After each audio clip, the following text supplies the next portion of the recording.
Morning இன்னைக்கு எழுந்ததே late தான். So சிம்பிளா ஏதாவது லஞ்ச் பண்ணலாம் அப்படின்னு யோசிச்சுட்டு தான் அவருக்கு பேக் பண்ணுறதுக்கு யோசிச்சேன். இன்னைக்கு பார்த்தீங்கன்னா, லெமன் ரைஸும் பீட்ரூட் அண்ட் உருளைக்கிழங்கு இது 2யும் போட்டு ஒரு வறுவல் மாரி பண்ணிடலாம் அப்படின்ட்டு. எனக்கு வறுவலுக்கு தேங்காய் அரைச்சு ஊத்தி பண்ணுறது தான் பிடிக்கும். ஸோ அத அரைச்சு நான் ஊத்தி தான் பண்ணுவேன் எப்பவுமே. எனக்கு லெமன் ரைஸில் லெமன் அதிகமாக ஊத்துறனோ இல்லையோ, ஆனால் அந்த கடலை வந்து நிறையா எனக்கு கிடைக்கணும் சாப்பிடும்போது. அதுதான் எனக்கு ரொம்ப பிடிக்கும். நான் அதிகமாக அதை சேர்த்துப்பேன். இன்னைக்கு லஞ்சுக்கு வந்துட்டு லெமன் ரைஸும் உருளைக்கிழங்கு பொரியலும் செஞ்சு பேக் பண்ணியாச்சு. அப்புறம் பாப்பாவுக்கு மார்னிங் பிரேக்ஃபாஸ்ட்டுக்கு வந்துட்டு கேரட் போட்டு ஊத்தப்பம் மாதிரி செஞ்சு கொடுத்தேன். அப்புறம் ஸ்நாக்ஸுக்கு கார்ன் வேக வச்சு கொடுத்தேன்.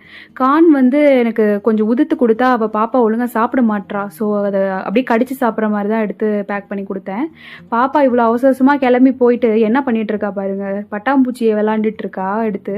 அந்த பட்டாம்பூச்சியும் டெய்லி காலையில் அவள் கிளம்பும்போது என்ட்ரி கொடுத்துரும்.